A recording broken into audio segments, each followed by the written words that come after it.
Hello everyone, I'm MrEliMac and welcome back to Pitch This here on the channel. This is the show that I pitch stories that I want to see made into movies based off of franchises that everyone maybe wants to see as movies, and it's because that there's a high likelihood that I'll never be able to write any of these movies as they actually come out. So I thought it would be a great idea for me to come on and pitch these ideas to you. And also, before I get into the idea, don't forget to hit the like button and subscribe to the channel. That really helps videos like this get out to more people. Also, hit the notification bell. That way you can be notified whenever a new video like this comes your way. For this episode, it will be the first time that I actually have to change the title of the film when transitioning from a video game to an actual movie. And to be honest, it was really because Freddy Fazbear's Pizzeria Simulator doesn't really sound good as a movie title. It's a great video game title, but it's not a good movie title. So here's my pitch for the newly named Freddy Fazbear's Pizzeria Simulator, the newly named Five Nights at Freddy's Risk Management. And look, before you come at me in the comments saying like, oh, risk management is not really a good subtitle. Look, I understand, but it was just the only title that I could think of that really worked with the plot of Freddy Fazbear's Pizzeria Simulator, since you're sort of the manager of your own pizzeria. And yeah, that's risk management. Yeah, you could die if you do it. So yeah, that's the reason for the plot, for the title. And as I've said before, some of the elements that are in this movie will be inspired by elements that were in game theorist videos made by Matt Pat and his crew. So I would like to thank Matt Pat and his crew for creating videos like that give people the inspiration to make their film ideas and even their ideas for how the video game franchise's story is. Also, I would like to thank Scott Cawthon for creating the Five Nights at Freddy's franchise, which without that franchise and without him, I would not have that foundation to which I can build the story upon. So I'd like to thank Matt Pat and Scott Cawthon for their inspirations for these videos. It's a year after Five Nights at Freddy's 3, to be exact, 2024. Michael Afton sits in an apartment staring down at the new facility built by Fazbear Entertainment Inc. Michael's skin slightly rots away, but his skin tone is still a shade of purple. The door opens and he quickly hides, but the light turns on to reveal an older Henry Emily. Michael slowly exits from the shadows and stands in front of Henry. Henry smiles and walks towards Michael. He checks to see if Michael is alright, but Michael stays away from him. Michael looks out the window and talks about the new place. Henry nods and mentions that they've been building it for a year now. They're trying to fix the PR disaster that was Fazbear Frights. They want to make sure that people forget about Fazbear Frights and move on to opening a new pizzeria. They're even trying to hire a new manager. Michael looks at Henry and tells him that he knows that his father will be there. A new location, a new place to find kids. Henry agrees, but tells Michael that it's going to be hard to get inside as the manager. Michael chuckles and says that he applied online, and he already has the job. He's just waiting to start on Monday. Henry asks if all of this is a good idea, and Michael tells him that they don't have any other choice. Michael mentions that since he doesn't need to sleep, he's going to be staying at the restaurant day and night to find his father. Henry agrees and tells Michael to be careful. Michael appreciates it and calls Henry the closest thing he has to a friend.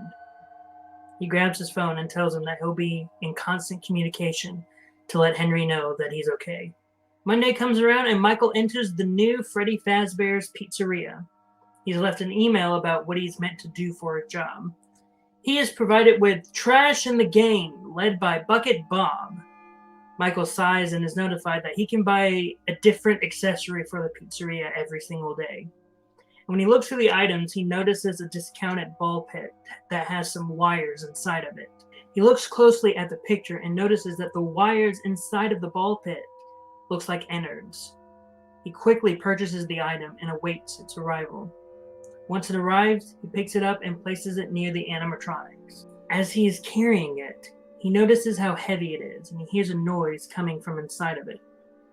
As soon as the night comes, he sits in his office and watches the ball pit closely on the security cameras. And like clockwork, an arm slowly exits the ball pit, and he sees Ennard, looking different. This time it has the face of Funtime Freddy, but all of the parts are sort of molten together. Like, it's not just wires and face that could be separated. No, they look meshed. It's as if it were a molten Freddy. And Michael stands up and walks near the door, and he hears a voice coming from the pizzeria. And he expects to hear Elizabeth's voice, but it's a different voice. And Michael shouts out if it's Elizabeth. Molten Freddy responds with, "Elizabeth isn't here anymore." And Michael steps away from the door and survives the night, trying to make sure that Molten Freddy doesn't get to him. And Tuesday has arrived, and Michael calls Henry, telling him that everything is safe so far. He mentions that he discovered one of the animatronics that William is leading, but he doesn't know where William himself is. And Michael notices new animatronics have been supplied to him, with a note stating that these would be better for the opening. And these animatronics are known as the Mediocre Melodies, and they're being led by Happy Frog. Michael checks all of them, and none of them seem to be like the Molten Freddy animatronic. Michael continues talking with Henry about how William and Elizabeth may be near, and he talks about his interactions with the Molten Freddy animatronic. Henry tells Michael to be careful, and Michael responds by saying that he's going to try. Michael grabs his chest, feeling a familiar connection with something. He walks closer to where the pain is growing larger and notices a black animatronic with a missing left eye. He brings it inside and places it near the ball pit. That night, he notices the Black Freddy animatronic come to life, and he sees it interact with the Molten Freddy animatronic. Michael goes on the intercom and asks who it is, but the animatronic simply says, "Shh." Molten Freddy moves around Lefty, and Lefty walks methodically down the halls. So Michael goes through the entire night surviving against Lefty and Molten Freddy. However, throughout the night, Michael listens to Lefty's voice and notices how it sounds familiar. But it's not Elizabeth's voice. No, it's a voice he hasn't heard in a long time. After surviving the night, Michael quickly calls Henry about Lefty. He talks about how it had a little girl's voice and how it sounded similar to Charlotte. But he can't see Henry's reaction, but he hears Henry backing up against a wall. Henry asks if he is sure, and Michael says that he's positive about this. Henry asks why Charlotte is there, and Michael theorizes that maybe William, before he died, was able to take control of the spirits of his victims. The theory leads Michael to believe that the Molten Freddy animatronic contains the spirits of the children William killed. And Henry gently weeps. And Michael is unable to say anything. Michael assures Henry that he will save Charlotte, and after hearing that, all Henry can do is hang up the phone, leaving Michael to stare at it. As Wednesday starts to roll further, Michael notices a small stage has appeared, and he notices that it's able to hold all four of his Mediocre Melodies animatronics. He walks over and places his hand on the stage. However, once he places his hands on the stage, he feels something rough. He knocks on the stage, and he feels that the stage isn't as hollow as he thought. He backs away knowing that something is going to be coming from under the stage. Before the night begins, he stares at Lefty and frowns. He starts talking to Lefty as if he was talking to Charlotte. He apologizes for everything that's happened to her. He thought that she would have been freed by this point, but it seems as though William has power over her. He gently places his hand on Lefty's shoulder and tells it that he's going to save her. He's going to find a way to beat his dad. And after saying this, Lefty shushes him. Michael backs away slowly and then quickly runs towards his office. The night has begun, and he watches who comes out of the stage. He notices a scarred, scrap version of the circus baby animatronic. He sighs and presses the button on the intercom, and he greets his sister. And she replies that she's happy to hear from him. It's unfortunate that they had to end everything on bad terms, and he's upset at that too. And he even tells her that he wishes that she wasn't homicidal.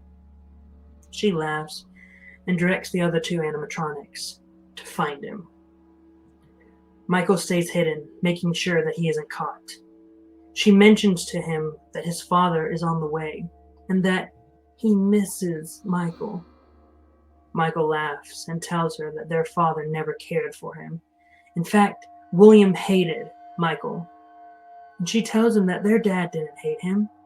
In fact, he actually respects that he's been able to survive this long, seeing how Michael should be dead. And as the sun starts to come out, Elizabeth tells Michael that his father is going to be here shortly and that she can't wait for their family reunion. Thursday is here, and Michael calls Henry. He mentions that Elizabeth is officially here and she's looking for blood. Henry asks Michael if William has shown up yet, but Michael says no. He's still trying to find him, but there doesn't seem to be any sign of him yet. Henry tells Michael to stay on the lookout for anything that may lead to William being there. Michael agrees and hangs up the phone. Michael goes into the main stage area and sees a group of new animatronics. This time it's the Rock Stars Assemble group, and they are updated versions of the traditional Fazbear crew. You know, Freddy, Chica, Bonnie, Foxy, they're all there. Michael looks around them, trying to find anything that could lead him to his father. But then he hears laughing from under the stage, knowing that it's Elizabeth. He walks over to the computer and sees a picture of an animatronic called Ned Bear. After hearing the name, he thinks that it sounds familiar. And because of that, he refuses to buy it. A voice exits from the stage asking Michael, why doesn't he want to see his father? Michael ignores the voice as it starts chuckling again. The night comes, and he has to survive Lefty, Molten Freddy, and Scrap Baby. And he's able to survive the night while also talking to Elizabeth. He tries to get her to see reason and to not follow in their father's footsteps, but she says that their father needs to be happy. She needs his approval. And Michael tells her that he is a monster, and she shouts at him that Daddy's not a monster. Michael realizes that the only reason she's doing any of this is for their father. And Michael sees Lefty in the vents right before the sun comes up. And Lefty tries to attack Michael, but it stops itself. Michael sits back, trying to protect himself, but Lefty holds back. Lefty looks at its hand, then back at Michael. He tilts his head and simply says, Michael?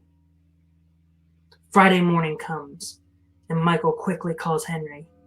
And Michael tells Henry that he thinks he's getting to Charlotte. The animatronic that Charlotte is possessing stopped itself from attacking him. And Henry is happy to hear that his daughter is still good, despite everything William has done. Henry asks Michael if there has been any clues to where William was. Michael hesitantly tells Henry about the Ned Bear animatronic. Henry explains that that has to be William. Michael tells Henry that he's afraid to confront his father. That after all these years, he's still regretful about what happened to Evan and that his father has always blamed him for it. But Henry sighs and tells Michael that it was all still an accident. Everyone knows this, and if Evan were there, he'd want Michael to stop his father. Michael nods and hangs up the phone. And in the main stage area, Michael sees that everything in the building is new. He opens the computer, and after taking a long breath, orders the Ned Bear animatronic. Once it comes in, he loads it into the back of the building. And as he's moving it, he feels flesh from inside of the animatronic. Because of this, Michael prepares for the night. And that night, Michael finally hears the voice that's been haunting him for years. He hears his father's voice. William simply calls out for Michael, but Michael sits alone in his office as he sees Elizabeth and William slowly meet with each other. The two hug and speak with Molten Freddy and Lefty. William orders them all to find Michael. And as Molten Freddy and Elizabeth leave, Lefty stays, not moving at all. Michael leans closer, watching what William is doing. William places his hand on Lefty's shoulder and forces it forward. William shouts that he wants his son back now! And Michael makes it through the entire night, making sure that no one is able to catch him. However, there is a point in the night where Lefty and Molten Freddy corner Michael. And Molten Freddy gets ready to attack Michael. But as soon as Molten Freddy goes for that swipe, Lefty is able to stop Molten Freddy and fight back. And Lefty looks at Michael and tells him to run. And as the day comes, the force that's been keeping all of the animatronics asleep during the day fades. And Elizabeth captures Michael and brings him to William. And William stands alone in the main stage room and looks at Michael. A smile, or the equivalent of a smile, appears on his face. William walks towards Michael and he hugs him. William mentions how he missed Michael so much. A few seconds later, Molten Freddy brings Lefty out to William. And William sighs and walks over to Lefty. He lifts up Lefty's head and says that he's disappointed in Charlotte. He thought they had an understanding. And Michael asks William what he's going to do to them. And William simply states that he doesn't want to hurt anyone anymore. He just wants his family back together. For 30 years, he's had to sit back and watch people like Henry have a fulfilling life, but William had to sulk after his son and daughter died. And that's why he killed all of those kids. If he wasn't happy, then no one deserved to be happy. He looks over to Elizabeth and he lets her take the floor. And Elizabeth mentions how this was always the plan. William, Michael, Charlotte, and all the 5 original kids are together again under one roof. This was always her gift to her daddy. She's finally going to make him proud, and after she finishes her speech, Henry Emily speaks up through the intercoms. Henry tells Elizabeth that they're not here for William. They're here because of him and Michael. And at this point, Henry reveals that he was the one that designed the building to be a labyrinth with no way out. And Michael, he starts laughing as William backs away from him. William shouts at Henry to shut up, but Henry keeps going. Henry mentions how he's going to feel remorse for what he's about to do to his daughter, but he mentions that she'll help the children like she always does. And Lefty looks up and says thank you in Charlotte's voice. But this time William, he's running around, he's hitting the walls, he's trying to break out of the building as a fire starts to take over. Elizabeth runs over to William trying to help him, and Henry tells the animatronics to find peace. He tells William that the gates of hell are going to be wide open for him. And Elizabeth starts to catch fire, and she slowly starts to melt away. Lefty walks over to Molten Freddy and relaxes him as the 2 animatronics start to melt away as well. William Afton continues to punch at the wall until the fire starts to take him over. He screams in agony as the animatronic melts away. Henry apologizes to his daughter for not being able to stop William from killing her, and that this was his way to save her, like she saved those 5 souls.